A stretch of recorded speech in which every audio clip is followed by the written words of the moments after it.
What's happening, everybody? It's the Flow Show. I'm Sean McLaughlin. He's Steve Straza. What's happening, Steve?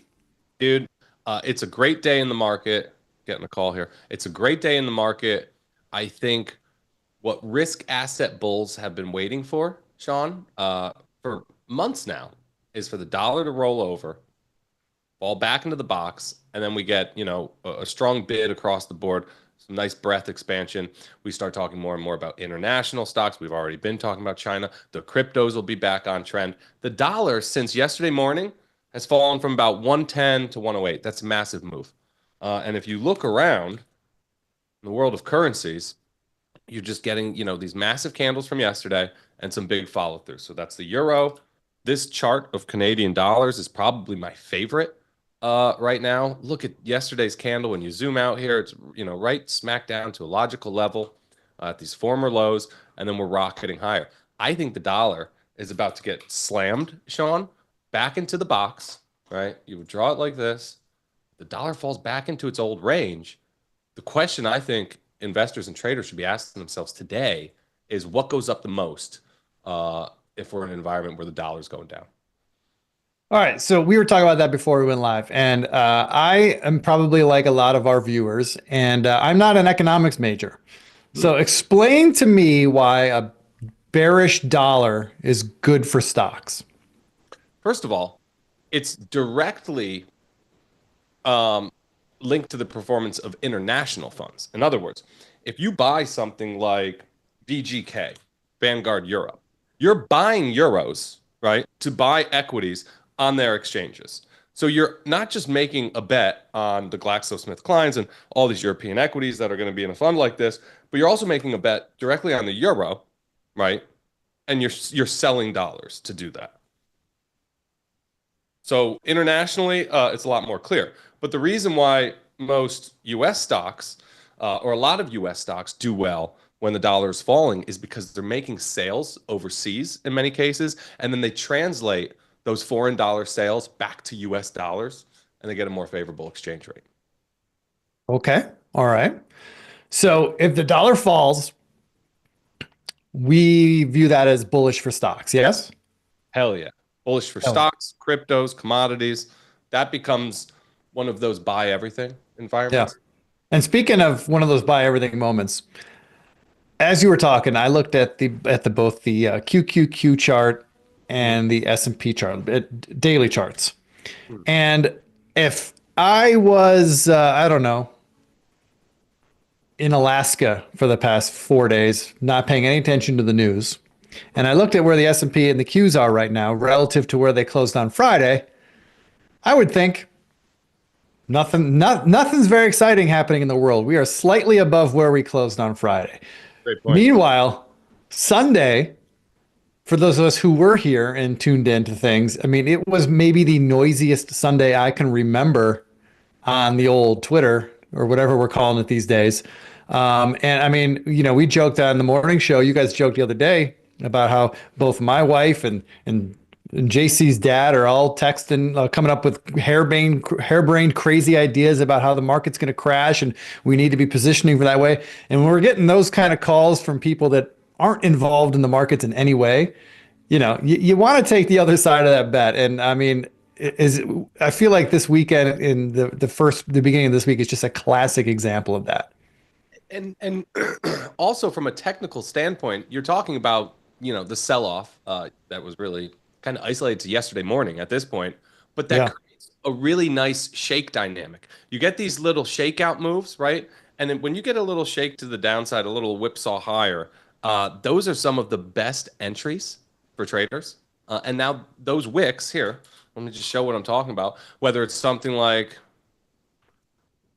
KRE, we have this little shake right out of this coil, now back into it. Stuff like that. When you get a shake like that right before a breakout, look at some of these crypto, Sean. Like look at the candle in something like Ripple, right? So you're coiled up here in this range, and then it looks like you get this massive downside resolution, and then bulls show up, right? Send it higher right back into the range. You tend to get explosive upside resolutions after little Yeah. like this. How So about that sidebar here? We're totally going off on a tangent, but since you brought a Ripple, how about that late afternoon tweet by Eric Trump yesterday about Ethereum? Did you see that? You saw that, right? I didn't see it. What did he say? No, I didn't see it. Pull up a, daily or like an intraday chart of Ethereum if you can. Yesterday, um, I want to say like an hour after stocks closed. I don't remember exactly what the time was, but Oh, he got slammed at like one. Eric Trump tweeted, "Now would be a good time." I mean, I think he said, I want to make sure I say this right. He said something like, "In my opinion, Ethereum is a great buy here," and that was the tweet. You're kidding And me. Ethereum ripped higher. I mean, right. I mean, it must have been probably right at those three candles there, right by 4 o'clock. It might have been when it was. Man.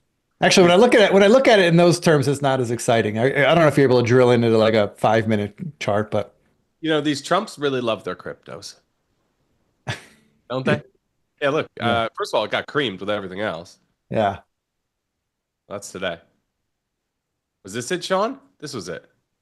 2 o'clock yesterday. yeah, that must have been it. I Yeah. don't know. I have to look it up. Sorry to go off on that tangent, but I mean, when you got Eric Trump going out there tweeting that he thinks it's a good time to buy Ethereum, and the thing immediately rips, like, what a time to be alive. Yes. I think that's the correct takeaway. And something like Bitcoin, I mean, you get this little shake below the VWAP, you get this long lower wick. We're just testing a support level from November, December, even just, earlier this year in January. And I don't know, call it 108. Above 108, then you're getting an upside resolution. So I think there's, like I said, so many places we could go. Do any of these things interest you? I mean, speaking of tangents, I'll throw you one. Do you remember 3D printing stocks? How's that? I remember like 10 years ago, it was all the rage. I was just talking to Alfonso, Sam, the younger guys in the analyst team. I'm like, guys, these were the AI stocks 15 years ago. Yeah. Like 3D or Stratasys, dude, these stocks have been trading since the 90s. Like these are old companies now. But I think this just speaks to risk appetite. So this is the ARC 3D printing ETF PRNT. It's making new highs. This is that same chart pattern, right? This is that beautiful multi-year rounding bottom pattern. And I don't think you have confirmation that it's broken out yet. But why wouldn't this one end up looking like all the others? So I was drilling into some of these stocks, and I think they're really spicy. Something like 3D. I mean, you don't want to buy something up 17%, but this has trend reversal written all over it. Blast from the past, that name. Wow. Triple D. 3D. Um, Stratasys. I don't know if they just had earnings. I don't know what's all this volume. Past 2 days, things up like Secret's out. You're not the only one noticing. 21% today. Did they ever 3D print anything? I mean, it must be. No, it's not earnings. Wow, I'm looking to see if Stratus is not earnings. Uh, Triple D not earnings, not yet. Hmm. Somebody knows something. Stratasys expands market opportunities for medical device manufacturers to leverage 3D printing to enhance innovation and improve patient outcomes. This is what these stocks do. Oh my God, this is giving me like deja vu. But this is what these 3D printing stocks do. They release press releases and they just say things that nobody understands and the stocks pop like 10%. Hey, this is the kind of market to do that in, right? Ah, man, Well, reminds me. let's of those two charts between Stratasys and Triple D. I think I like the Triple D better. Yeah, me I too. mean, I don't know. It's cheap and it's got liquid options. I mean, you usually say something like this. It's a $4 stock. You could just buy Just the buy the common. stock, right? I don't know. Is print liquid the fund itself? No, it's not. Yeah, it's a bummer. No. No, I mean, Sean, it's just speculative growth, right? Like, there's a number of different ways we can go with that theme. I've had a number of people reach out to me and say, hey, look at the grab today. This one's breaking out. I I think bet grab is great, man. We're already positioned in that one, and I'm liking the way that's going, and it that feels real good that we're going to make a run back to our highs in that.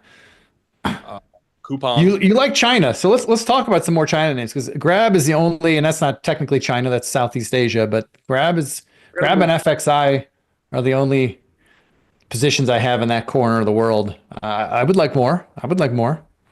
So you want something? You want an individual stock then? No. Yeah, So JD, these calls are always so expensive. This is one of those wild child stocks. But this base looks so good. So I think something like JD, that's a candidate. It's got very liquid options market. I would yeah. look somewhere. That base looks exactly like FXI. Yeah. It's probably a big weight in it, Sean. How about the pin Dow Dow? So here's the PDD. This one is almost like fail toppy, which I like. This was probably one of the best or strongest stocks in China over the past few years. But it's been in this massive range Yeah. for over a year now. So imagine if the rest of the space gets going. This one was working when nothing else was. Imagine if the rest of the space gets going. I'm sure this won't be a top. I would expect PDD to head back to the upper bounds of this range. That would put it towards 160. All right. My initial thoughts on this one is we got some rising implied volatility here. I imagine we have earnings coming up pretty soon. That's okay. Yeah, Um, about a month, a it little more. smacks of risk reversal, but not a typical risk reversal. I'm thinking more of a defined risk reversal where we sell a put spread and buy a call spread. What do you Like, think about that little wrinkle? where would you want to sell the puts? I Because think I would want to. I think I'd want to go out a little further in time, so maybe into July. Give us 6 months, and you sell. I think we could sell the 90 puts, which gives us a lot of room. I was gonna say you want to give it some good space here because if we're wrong or early, I think we do run the risk of this heading back towards the lower bounds of the range, which could send it back into the 90s. Yeah. So we could sell like a $5 wide put spread, right? We sell the 90 puts, sell the and buy the 85 puts. We collect $1.22 for it. Meanwhile, let's see.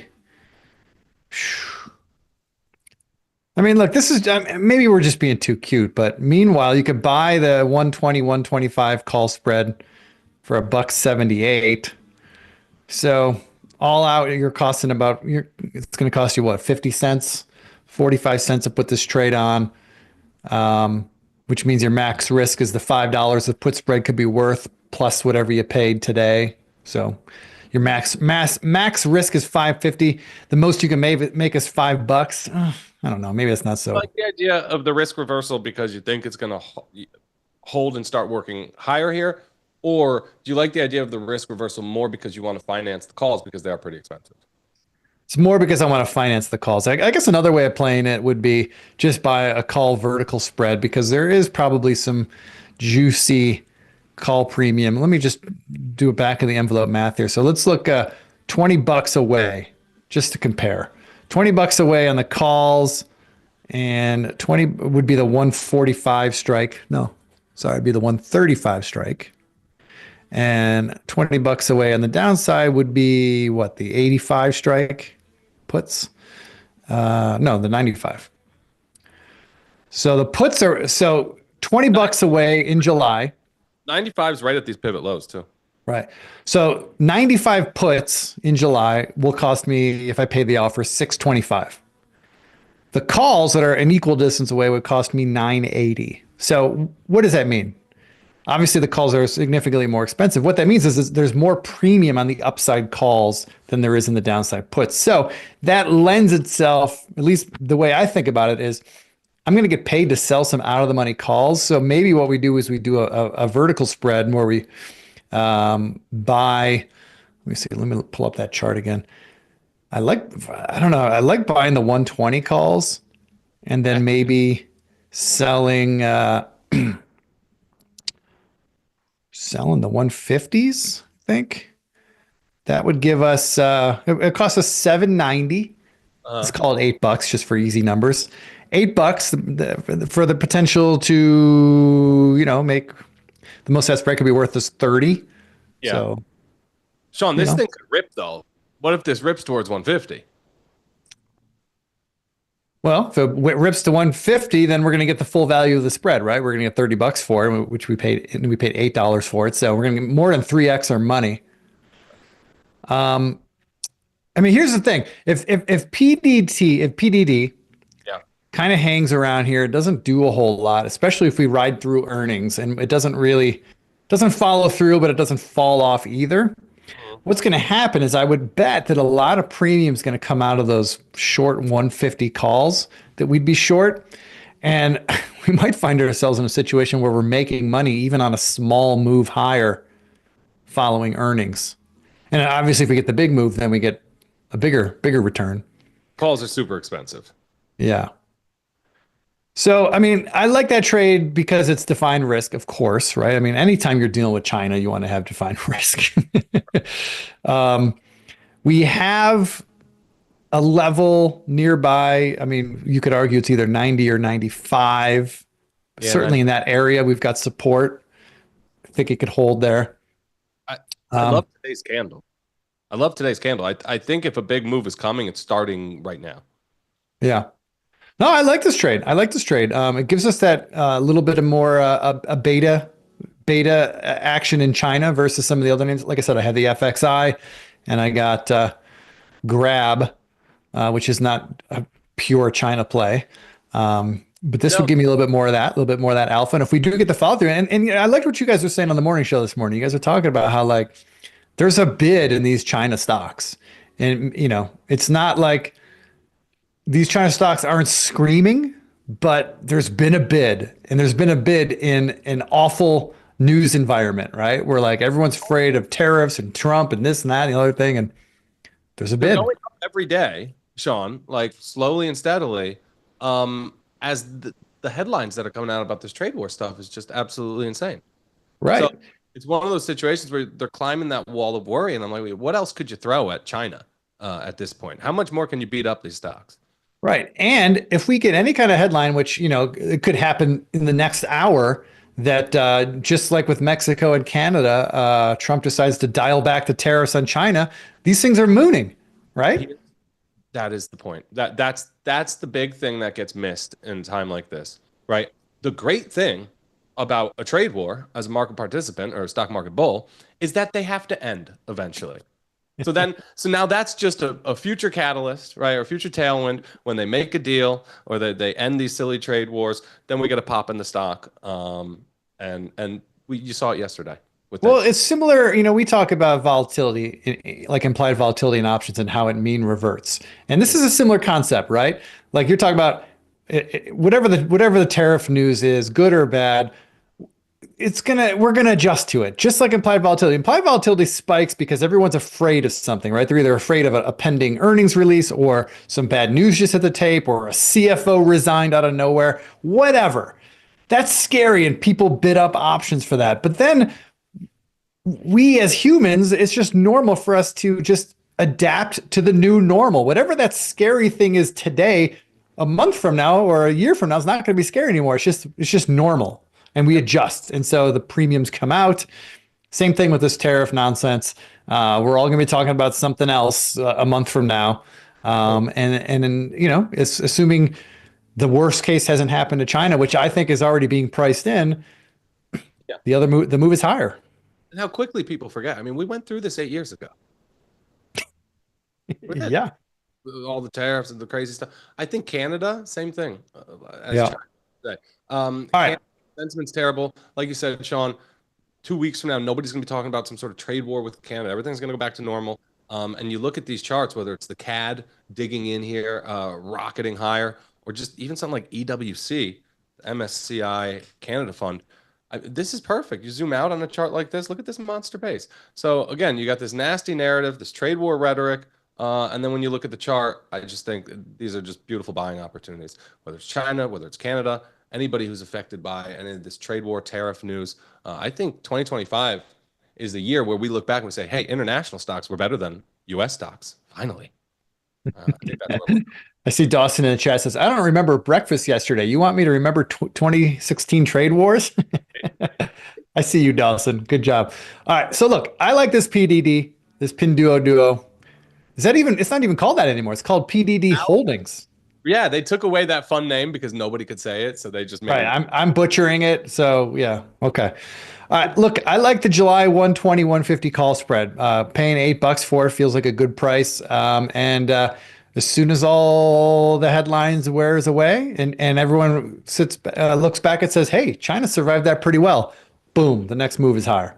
And this is back to the upper bounds of the range. Yeah. Getting paid. China.